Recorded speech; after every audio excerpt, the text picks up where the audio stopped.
if you could swap your body build with anyone in your team, who would it be? He's gonna hate me for this, but I'll be Trevor. Have you always been the biggest in your position? No, I've never been the biggest in my position. Actually, when I was 19 years old, I got told that I wasn't gonna make it. Okay. Because I'm too short and I'm Really? and I weigh too little. Yeah. Yeah. Sure. So yeah. He's got the biggest heart. Yes.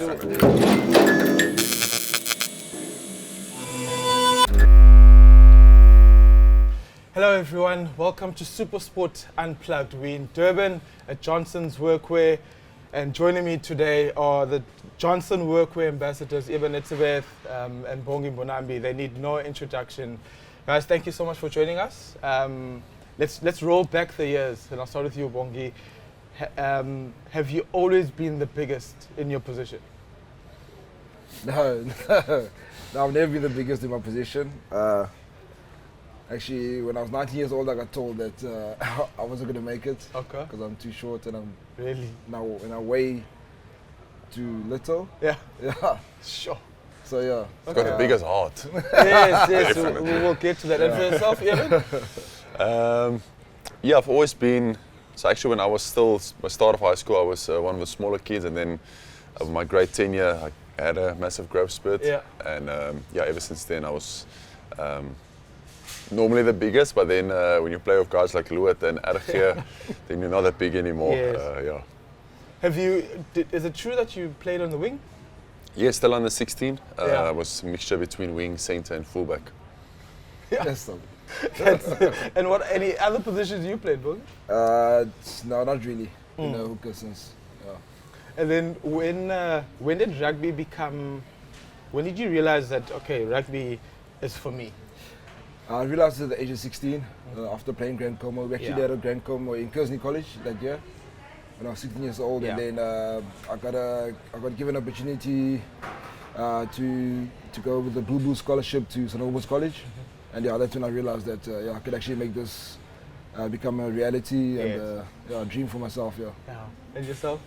Yeah, I would say matric when I made a Craven week, and there wasn't for me another option or going to dad's business or a farm or something. So rugby was always the main thing for me. I knew I probably have to make it to make a success, and luckily I did. I put in the hard work and it paid off. So yeah, forever grateful for playing rugby and being able to achieve things. Awesome. And then has gym always been? Tell us about your first gym session. The very first time you were in the gym. First gym session was at the start of grade 10. I remember going with my brother and his friend, and I was just trying to do bicep curls. These skinny arms, and I remember they laughing at me for standing there in the mirror with probably the 8 kgs and trying to do bicycles with my thin arms. Yeah. But yeah, gym has always been a big part of my career, and Bongi as well. I think we always two of the last in the gym, first in, last out. But we enjoy gymming, and I truly believe it helps you take those hits in a big game, physical game. So yeah, I'm a big believer in gymming. And what's your favorite gym exercise? Let's say biceps. I think it's everyone's favorite gym exercise. Yeah. But yeah, obviously we'll do that at the end of the gym session because you obviously have certain movement preps that you do, and certain movements in the gym. But yeah, on my own time, obviously biceps. And just to keep my wife smiling. Nice, brilliant. Obviously, I mean, as you've had a nice longevity in your guys' career, so nutrition also is quite important. At what point did you start taking that seriously, coupled with your training? I think obviously once you hit the more professional side of it, you start looking at what you're eating and how often you eat. And what you're drinking, and obviously sleep becomes very important. I think in the younger years, obviously you ate whatever, because you knew you had the much energy, and obviously your metabolism is faster. But obviously the older you get, the more you play, the more you start looking at what you eat, and and and sleeping hours, Yes. and obviously making sure that you still remain professional wherever you are. So I think but obviously when you have that time off, Yeah. you do kind of indulge more, but you know that obviously you're going to work it off again if you want to still be part of the Springbok team, because they have certain how can I say, certain goals that you have to achieve and certain requirements that you have to meet also. So the older you get, the more you have to look after yourself. But for the young guys, they're obviously enjoying themselves and eating what they want and drinking what they want. Yeah. But nutrition plays a massive role in it. So. Yes. Speaking of that, do you guys still run your Broncos? Because I know as you get older, I mean, you need to look after your body, make sure you're ready on a Saturday. Do they still make you run with those youngsters? Yeah, we're lucky. So we almost always miss pre-season. Because Yeah. normally when it's pre-season, because you'll do pre-season at your club, and we normally off with the box. So I heard about the Sharks guys now at the moment doing their Broncos. Very glad we're not a part of that. Yeah. But yeah, when you with the box, you obviously as soon as you're done with your competition at club level, you go straight into the box, and then they know you probably still match fit. There's no need to top up on the Broncos and that stuff. So yeah, we have the lucky bunch that never really have to do that. Yeah. And then Eben, what does your match day meal prep look like? Is it consistent, or is it just not eat whatever you want, but do you have a certain routine that you have? Yeah, breakfast I always try to get some oats with a tablespoon of peanut butter and Nice. some honey, and then pre-match meal always spaghetti bolognese. Our one trainer, Andy Edwards, found out one day there wasn't spaghetti bolognese, and I was a bit upset with him. So he quickly organized it, but that's always, I think, since I was 19 years old, every pre-match spaghetti bolognese. Spaghetti bolognese. Bongi, for you? Exactly the same. Exactly the So, same. so for me, spaghetti bolognese I'll eat throughout the whole week. Yeah. But I think when it comes to the game, you try to keep it as consistent as possible. Yeah. So breakfast, obviously, bowl of oats with a spoon of peanut butter, Awesome. and then a banana every now and then. Yeah. But then the pre-match meal has been usually since the age of 19. It's always been spaghetti bolognese. Yes. I don't know, for some reason it works. I remember my first game in France at Toulon. Yeah. So pre-match meal, just dry pasta, dry chicken breast, and I Yeah. told the manager, listen, can we please, I've always had this, can we please get it? The next game, they just brought out a plate of spaghetti bolognese for me, and everyone gave me, my case, and I went to the man and I told her, listen, you can't just bring me spaghetti bolognese, please bring the whole team spaghetti bolognese. And then the game after that, it was all sorted. Oh, that's brilliant. Let's take a bit of a detour now. Let's talk about clothing.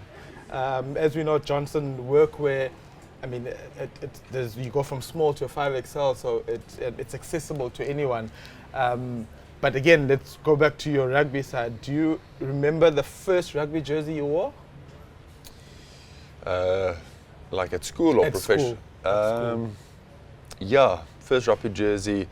Actually, my dad coached us under 8. So under 7 we were just playing in t-shirts, and under 8 he coached us, and I was obviously a big Stormers fan, and because I grew up in Cape Town, and a big Bob Skinstad fan. And my dad got us these jerseys called Stormies, because we couldn't use the word Stormers, and it had to be the colour of the school, so it was blue Stormies jerseys, and I was wearing the number 8, so I've still got that jersey. But yeah, that was a special memory. And was it a baggy one? Was it what material was it? No, it was like almost like a wool material, but no, it wasn't too baggy. Tried to make a tight fit. Awesome. Yours, Bongi? Yeah, mine was, I remember I was still 12 years old. Yeah. Playing under 13 trials. It was one of those baggy long sleeve ones. I was in Bethlehem. It was raining. I can still remember it was raining that day, and you didn't try to run, but then obviously it gets heavy in the rain.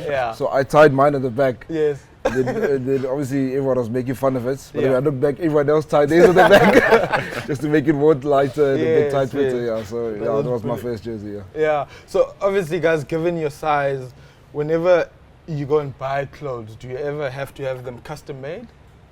No, Anyway, not you. So you've got your set size. Yeah, I was at school. I struggled, but obviously when you get into the rugby environment, then there's people looking after you. But at school, I remember it's just shoes. The stores only went up to a size 11, and I was a size 13, so I struggled with that quite a bit. Are you still a size 13? I'm still a size 13. Okay, awesome. Okay, let's play a game. Okay, if rugby was not in the picture, what would Bongi be? If there was no rugby, what else would you have done? I would have gone into, I'd say, anything to do with law. Okay. Yeah.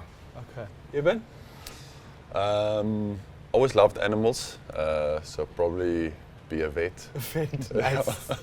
Bring a dog to me. Yeah. Have you got dogs at home? Yeah, I've got a dog. Nice. Yeah. Nice. Awesome. And if you were a superhero, what's left on your bucket list? And if you can you name 3? Like to have a superpower. Because let me rephrase it. You've had, you've all this success in your career. I mean, double World Cups, Rugby Championship, Currie Cup. What else is on your bucket list to achieve? Yeah, I'm gonna make it interesting. I'm gonna have one fun one. So for me, fun, probably be able to fly. Yeah. As a superpower. And then one more serious one is probably to raise my children one day to be successful and to grow up respecting their parents and respecting the people around them. And then the third one is probably for South Africa to become the best country in the world. I think we've got all the potential if we can just sort out the crime and just help where there needs to be help. I really think I'm in the best country. So that's a bit of everything in there. That's awesome. Awesome. Bongi? Superpower, I choose to be invisible. Yeah. Just to be anywhere and everywhere. No one seeing me or recognizing that I'm there. Travel the world with my family because I've done it by myself and I've seen how awesome it is. Yeah. But I love to just have my family with me wherever we go. Visit the top countries, go to the top sites, just to get as a family, because I've done it most of it by myself, and all I got to show was just pictures of myself, wherever. Yeah. And also like Eben, to raise your kids, to send them off better than how I started. That's always the goal for every dad, I believe. That's brilliant. And just to be there for them whenever they need me, and to make sure that they have all they need going forward. Awesome. And then, if you could swap your body build with anyone in your team, who would it be? He's gonna hate me for this, but I'll be Trevor. Oh my God. That's classic. Probably. I won't be able to play lock or at the forwards anymore, but probably Jesse. Yeah. He's probably the guy who's the most in shape, so probably Jesse. And then if you had to choose another position besides lock, if you had a choice, the ideal position you would like to play that you've never played before? I've always wanted to play number 8. Okay. So I think that's something I might be able to play, but something that I probably wouldn't be able to play anymore is inside centre, which I was at school, but for my body, probably number 8. Number 8. Awesome. And you, Bongi? Probably fullback. Fullback. Yeah. I'll never play it. But it looks like they have less to do, but probably not less to run. But they have the better view and everything. So probably a fullback for a bit. And telling you guys what to do. Yeah, exactly. I think the worst for me was whenever, but that's a 10 or a 9. I don't know if they still do it now. Back at school, they get there forwards. I mean, the ruck is there, and you guys must come from all over. Okay, brilliant. And then back to rugby chats. So Bongi, you started at the Bulls, went to the Stormers, and now at the Sharks. When you were at the Bulls, a young man coming through, and then got married, got your little one now, got a nice little family. Has your perspective changed, or your purpose in terms of what you play for, who you play for? Is it different now that you have your family in terms of motivation and what you play for? Yeah, 100%. I think the older you get, probably your purpose changes. Yeah. Because the younger stages, you would know you'd rather play for yourself. You play for trying to impress the coaches and trying to impress maybe your fans and everything like that. Trying to build your own brand. But the older I've gotten, I've realized that yes, it is still for pride of the family, but then more for my own family now. Providing for them, making sure that everything they need is there. Yeah. But then obviously the purpose, it's rather more family rather than myself. Yes. And obviously the Springbok setup is different. It's more for South Africa than myself. Gotcha. So we make it bigger. We make it something bigger than ourselves. Yeah. So that if you fail, you're failing just yourself, but you fail in the country. And if you succeed, it's not you succeeding, but the whole country succeeding. So yeah. Brilliant. Nice. Eben, I'm gonna take you back. Your 100th test. I'm sure you probably won. I don't mean this in a bad way. You don't train how you play in the game, so you're not gonna go and try and smash your teammates. But once you hit those 4 lines, something switches, and then you go and play. But before that, you played your 100th test. Your wife, who was your fiance at the time, sang the national anthem. I don't think I've ever seen that. How was that experience? I could potentially see the emotions in your face and what it meant. Tell us how that experience was for you. Yeah, it was special. Obviously, Bongi played his 50th that day as well, so it was a special day for both of us. To have my family there was special, and then of course, like you said, my fiance at the time singing the national anthem. I don't think it's ever happened before. So yeah, it's incredible, and just the whole day, knowing what you achieve as an individual to play 100 tests for your country is immense. And then your future wife is singing the national anthem. You're in Cape Town, your family's there. No, it was unbelievable. Such a special moment, and one I'll never forget. Yeah, that's awesome. That's really cool. And what advice would you give to a youngster? What qualities do you think an up-and-coming lock needs to make it and play at the level that you guys are playing at? Yeah, probably to not stop working hard. I think once you in a Stormers or Bulls or Sharks team, if you want to become a Bok, you need to work hard. And then once you are a Bok, you don't want to be a guy who's got 1 or 2 tests. You want to keep on building on that. So the hard work will never stop until the day you retire. And I think to always be humble. I think to never think you're the man now and stuff like that. Awesome. So to be humble, work hard, and just respect your teammates, the people around you.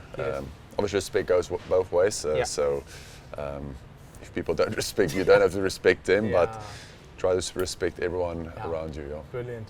And Bongi, you've played for the Bulls, played for the Sharks, played for Western Province, Stormers. I won't put you in the spot, but how are those 3 unions different? How did you find those experiences? I think obviously it was with age. When I was a young man, obviously starting at the Bulls taught me a lot of hard work, and that hard work definitely pays off. And obviously, I'd say dealing with disappointments. At a young age. You wanna obviously be there and be the man. Straight after high school, you wanna achieve all those accolades. But I had to deal with a lot of disappointments and dealing with a lot of failures. So I think that stage of my life was very important. And obviously getting to the Stormers, it was where I got my opportunity to start for the Stormers during Super Rugby, and obviously that's where I got my Bok selection from. So I think once I learned how to deal with disappointment and failures, I matured more and I started playing better. And obviously from there on, played a lot of good rugby. Enjoyed the rugby there, enjoyed the atmosphere, the environment. And obviously coming now to the Sharks, years later, with my own family and all that, and learning how to move and settle in. It's been easier, but I'm saying the hard work never gets easier, never stops. And it's definitely a journey that's still continuing. And very fortunate that I still get to play rugby every day of my life and train and enjoy it. Yeah, guys, that is brilliant. Thank you so much for your time.